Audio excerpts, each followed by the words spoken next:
Hey there, it's Olivia Savannah here from Olivia's Catastrophe, and today I'm here to give you a recent reads wrap up where I wrap up 10 books that I've recently read for you. I'll have content warnings in the description box down below in case that's something you need, but we've got 10 books to get to, so without further ado, let's get to the books I've recently read and my thoughts on them. First book I want to start with is a popular book that I finally took a chance on and read, and that was Lessons in Chemistry by Bonnie Garmus. And I read it and I really enjoyed it. So in this one, it's all about the main character, Elizabeth Zott. She is a woman who is a scientist. This is set a little bit in the past, in the 1950s, 60s, 70s, and it's like a bit of historical fiction. And Elizabeth Zott is a woman who's trying to be a scientist, but somehow she ends up on a cooking show, and it's about her journey from wanting to be a scientist to ending up on a cooking TV series and all about her life in between. And I loved it. I loved following this character. Elizabeth Zott has so much life to her. She has her morals, she has her beliefs, she has her feminism, and she believes that the world is a kind place to be, and she clutches onto those ideas with everything in her soul, even though life time and time again proves her the opposite. And what I also really liked about this is that she's a mother. She is a mother when we meet her. This kind of starts in the middle of her story and takes us back to the beginning and takes us to the forward of the story and into the future. And I like seeing someone who's so strongly feminist, who's a mother, who uplifts women in every single way possible. It's not discreet with its feminism messaging, okay? It's quite on the nose at times, but I didn't particularly mind that. I think sometimes if you're getting the point across, as long as it's not slamming it in your face over the top, then it's all right for it to be a bit obvious and a bit in your face, and some people need that. Some women are not on this train and they need to get on board with it, as you can see in the politics today. So I really like that. But I think one of the things that people did say about this book that would have made me read it much sooner is that there is a big plot line to do with grief. And there are multiple strands to this plot line. There's a lot about grieving the life that you want to have, that you keep pursuing, but people keep getting in your way and making it impossible for you to have that. Elizabeth has some grief to do with her past, but there's other types of grief in this as well. And I think it handled the themes around grief spectacularly well. And that felt more discreet, that felt more real and true and more nuanced. And I really liked how that was done. And if I'd known that so much of this had been coated in grief and an underlying sense of yearning and love, but also pain and loss, I would have picked this one up a lot sooner, because people made it sound very fun, and it is fun, and it is silly, and it is like tongue-in-cheek sometimes, but it is also quite emotionally intense.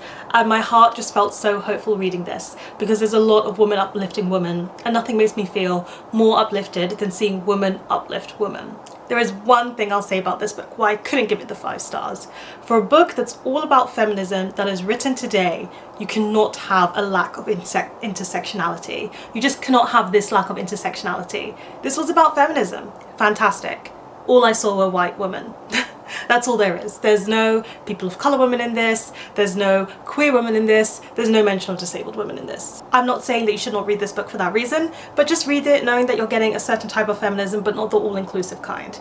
I really enjoyed this. I was pleasantly surprised, the hype was right, and I'm so happy I read it. Then we're moving on to another very popular book, and that is The Tenant by Freida McFadden. Freida McFadden's thrillers are some thrillers that I see absolutely everywhere. I see people on the tube reading them, I see people on the street holding them, and I wanted to get in on this. This is my first Freida McFadden novel, and through the acknowledgements I found out it's her first time writing a male point of view.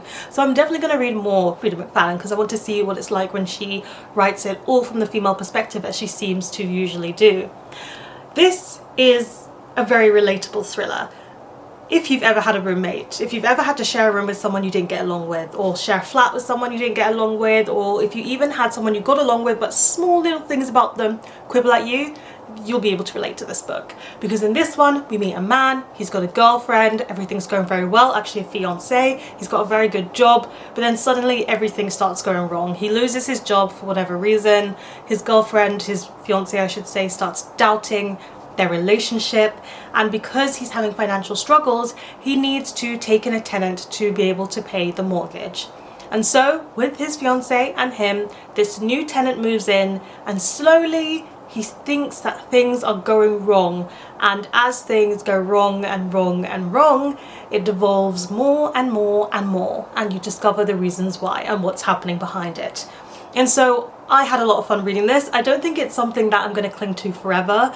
I think with thrillers, sometimes it's like you read it, you consume it, you read it very quickly, and then that's it, you're done, and you're never going to reread it because now you know the plot twist. That's how I feel about this one. I had so much fun reading it. I whizzed through this. I was chomping at the bit to get to the big reveal, or reveals if there's more than one, and I had so much fun. And I think the main reason that I had so much fun is because it is so relatable. If you've ever had a tenant and you've had some struggles with them, you'll be able to relate to this book, you'll be able to understand what he's going through.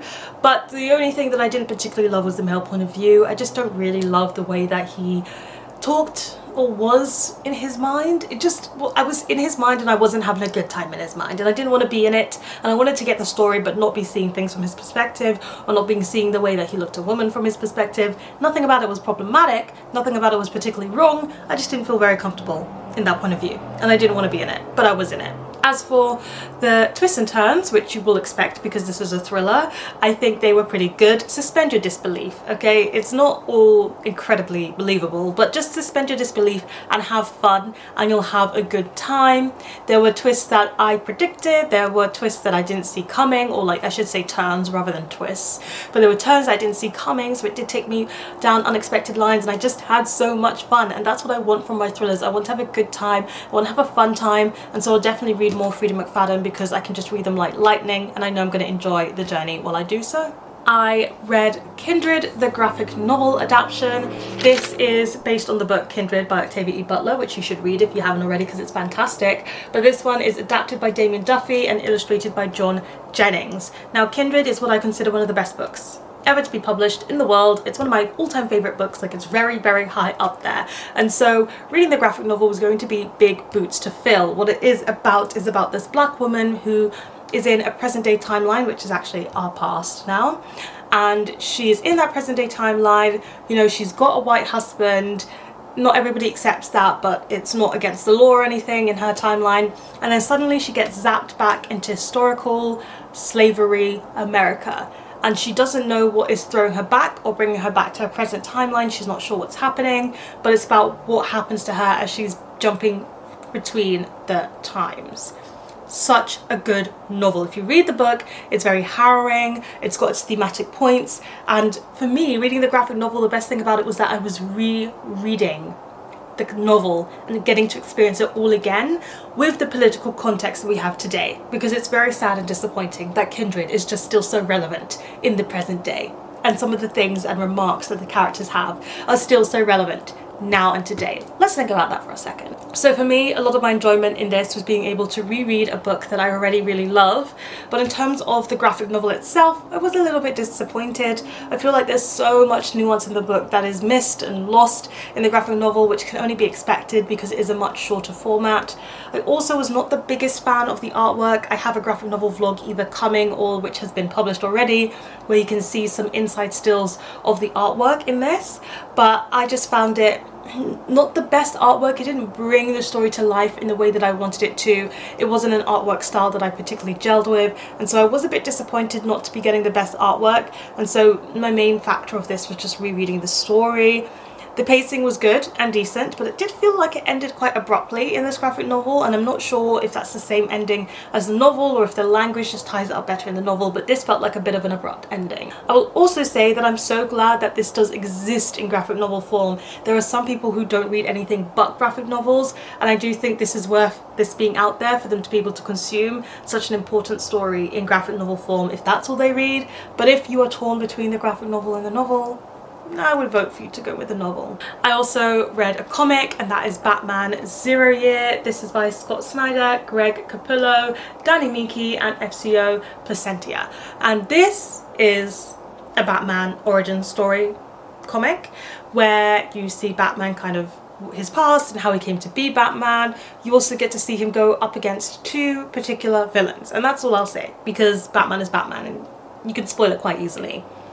I really had a good time reading this. It's quite thick. This is a Batman Zero Year kind of bind up that collects a lot of individual volumes, so it took me a really long time. I really like the artwork in this. I think there are just moments where I was just like, oh, this is so good. The action scenes are drawn so well. The reflection in the glasses, like just the positioning and the panels and the artwork and the colors, all done incredibly well. This is artwork I love to see in comics. Batman is my favorite superhero, and this has everything I love about Batman in it. It's nitty, it's gritty, it's Gotham at its darkness, it's testing people, it's testing concepts, and it tests our moralities of good and bad and everything in between, especially that grey place in between. And what I particularly like about this storyline, where you see Batman go up against these two particular villains who seem very hard for him to conquer, is that he fails. Batman fails again and again and again in this comic, and I love that because it shows that he's only human. He's just someone who's trying to do his best. He's not one of those superheroes who has powers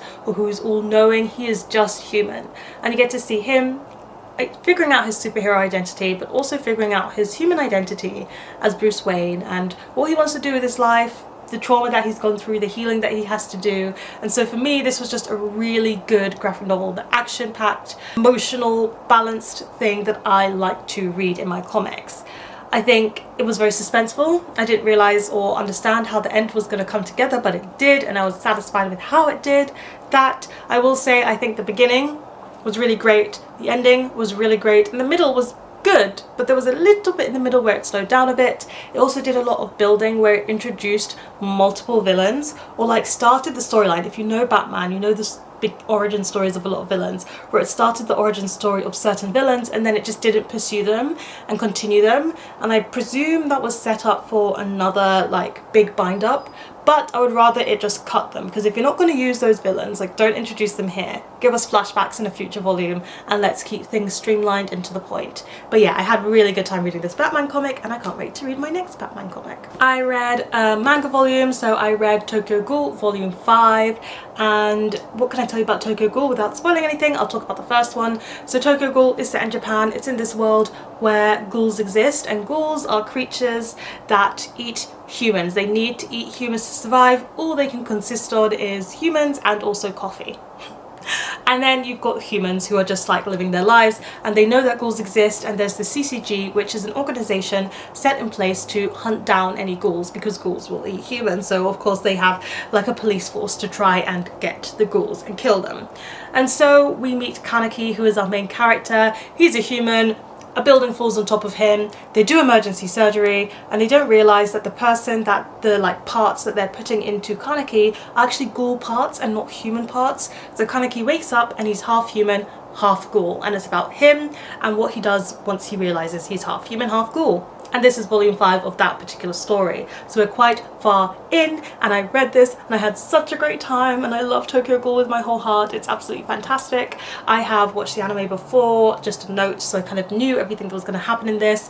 But in this one, we are following like Nishiki and Kimi's storyline in particular. That's the main thing that we get to see here. And if I don't have a love like Nishi and Kimi, I don't want it. The anime doesn't quite translate the strength of their emotions and feelings and love for each other and their ability to sacrifice for each other as the manga does. The manga does that even better, and seeing that on the pages, oh, my heart. There's also a particular moment where Tuko realizes something about herself, and I just absolutely loved that realization and how much it ruined her as a person. Kaneki is one of my favourite characters. He's a little goth, a little Kafka-esque boy as he's trying to figure out his way through being, you know, not the best of both worlds, probably the worst of both worlds as a ghoul and a human. And you get to see more of his character development, more of him figuring out kind of what he wants to do with this life that he's been given. And that's a long overarching arc of the whole series, but it makes some very significant steps in this one in particular. Kaneki and Tuka's chemistry in this, they're not in a relationship, but it was really off the charts. I feel like we're going for the slow burn long game, and I'm really enjoying getting to see that on the page.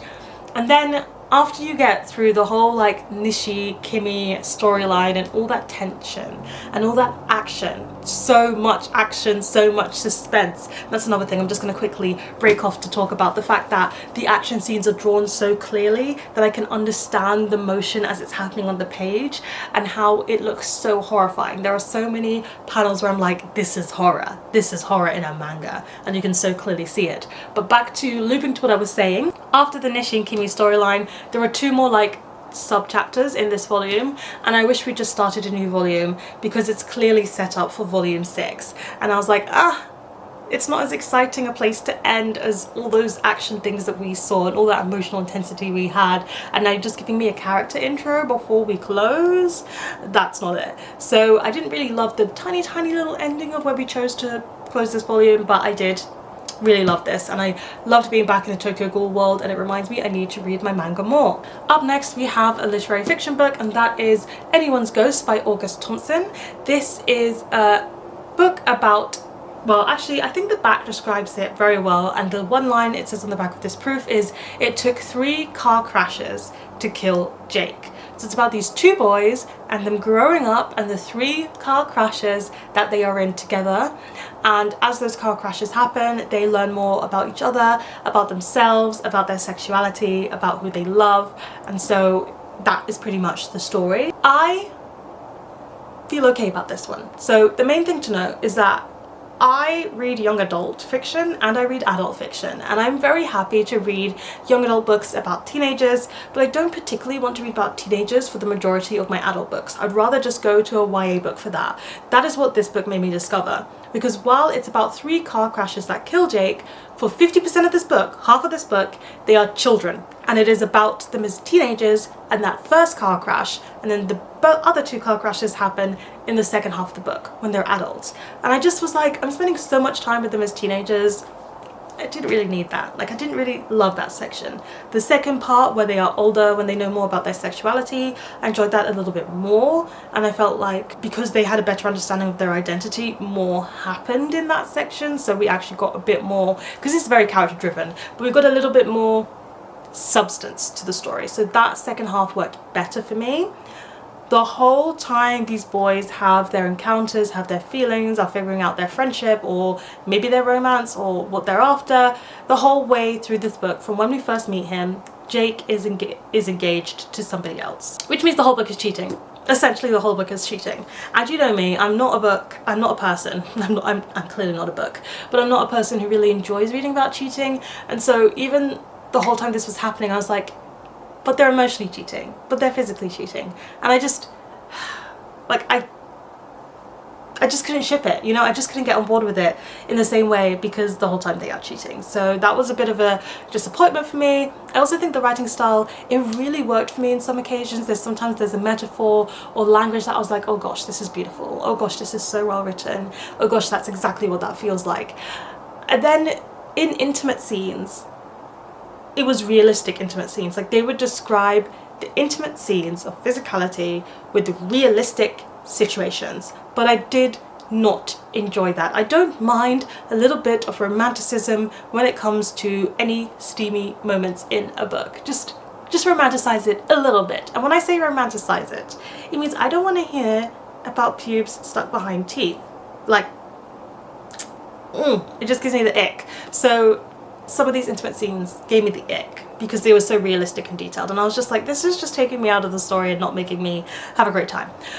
It sounds like there was so much about this that I didn't like, but there were moments I liked. I really liked anything to do with identity and finding themselves and sexuality. I really liked the fact that there is grief in this book, because as the book says, there's 3 car crashes that kill Jake. So of course, Jake ain't making it out alive here. You know this from the get-go.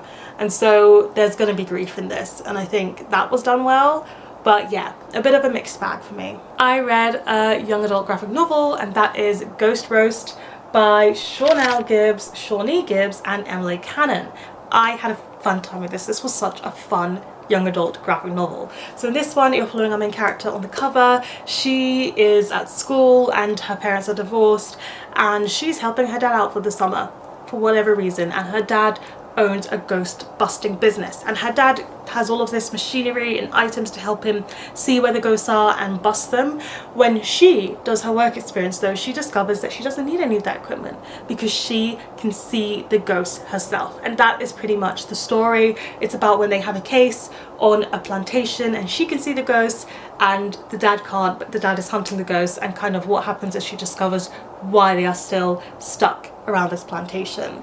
I had a lot of fun with this. First of all, the artwork is perfection. I love this kind of artwork. It's so playful and it's so fun and it's so colourful, and there was a lot of fun done with like the perspective on the page and in the panels. Again, in that graphics novel vlog you can see the inside of this graphic novel.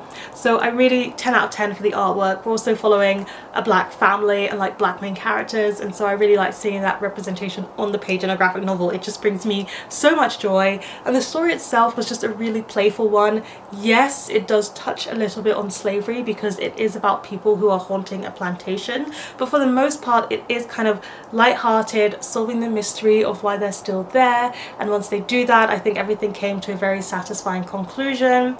The only thing that was a little bit murky was what it was trying to do with the romance in this, if it was even trying to romance. I don't know if it was trying to romance or if it wasn't, but you know, I was satisfied with where we concluded the book and how it wrapped up, so I don't really care that much that I didn't get or understand what was happening with the romance stuff, because I was having so much fun with all the rest of it. And there's a lot here about like friendships and identifying yourself as a teenager, and relationships with parents and kind of respecting your parents' choices, whether that's what they do for work or what they are passionate about, or you know, about the fact that they're divorced and they're no longer together, and that's probably the better choice for those parents. So I really like this. I think it was a really fun, good time, and if you've got a teen reader or if you read YA, this graphic novel is worth you reading. I was craving poetry, so I bought and immediately read A Method, a Path by Rowan Evans. And I didn't just buy this on a whim. I went into the bookshop, I browsed some poetry collections, I did try a poem, because I think poetry you need to kind of know what you're going in for if you connect with the style, and I chose this one. Now this poetry collection, I don't even know how to begin to describe it. A lot of it is poetry to do with nature, a lot of it is how you play with language and how you feel, so like the emotions that nature gives you and playing with the language that we have for nature. That's kind of what this poetry collection is in a nutshell. And the first half of this poetry collection, I was loving it. I didn't particularly understand every single poem, but the language was beautiful, it was gorgeous, it was playful. I really liked the experimenting with language side of things, because I do think there are so many ways in which we use words. We have Old English, we have New English, and it kind of played around that history of language, the age-oldness of it, and the age-old fact of nature and how it's cyclical and always there. But then the second half of the poetry collection happened and it completely lost me. I didn't understand what any of those poems meant. The language was beautiful, but if I don't understand absolutely anything, it's completely lost on me. I couldn't pick up on the metaphors, and I was just like, what is happening with this language?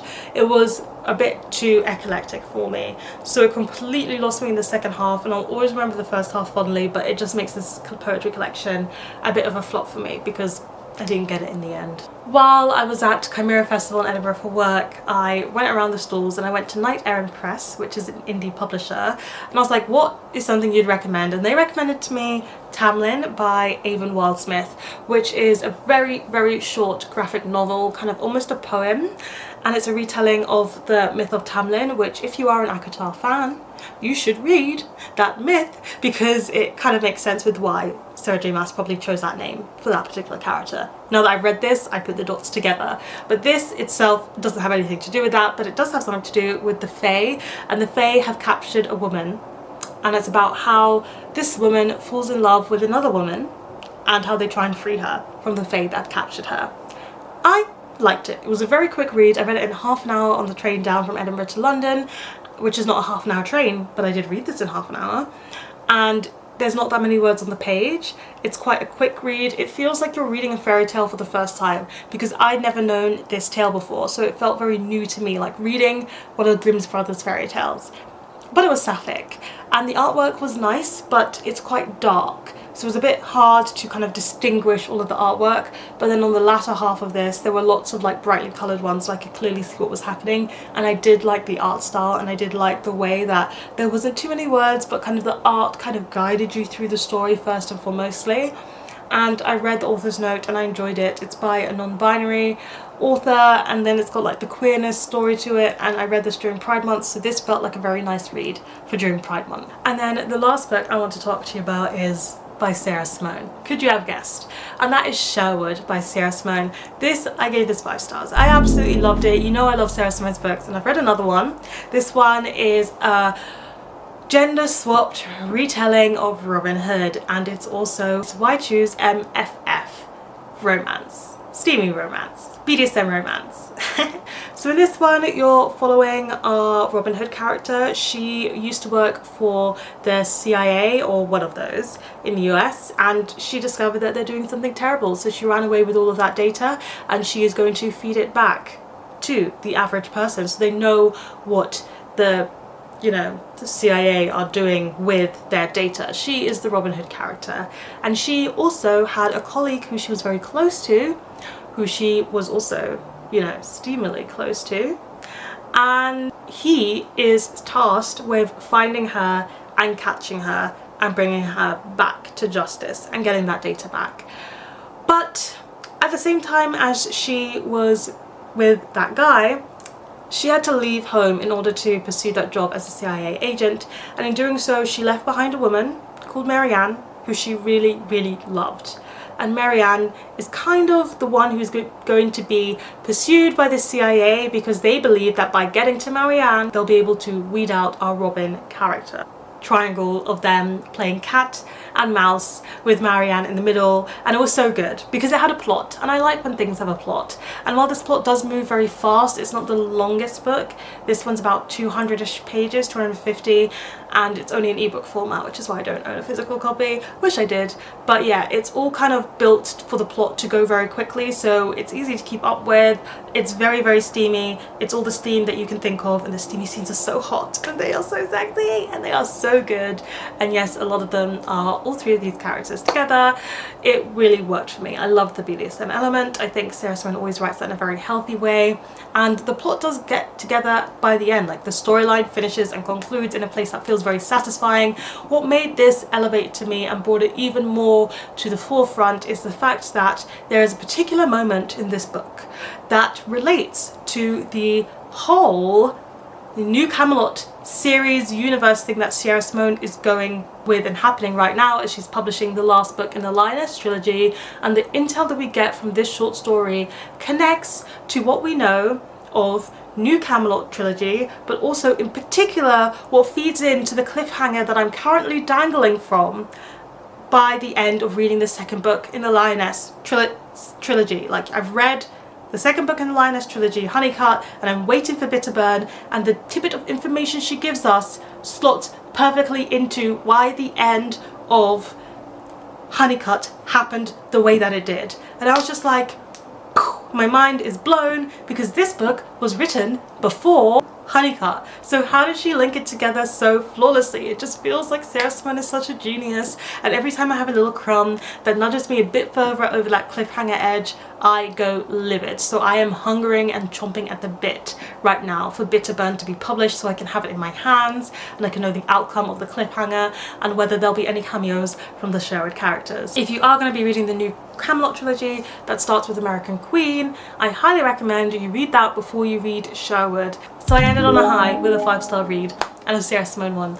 And that's all I have for you today. Those are all the books that I've recently read. Please let me know in the comment section down below, what was the last book you read, what did you think of it, and what did you rate it? Have you read any of the books that I talked about in this video? Give this a thumbs up if you enjoyed it, hit the subscribe button if you want to see more, and don't you forget to hit the notification bell to be updated every time I have a new video. And you know what they say, onwards and upwards.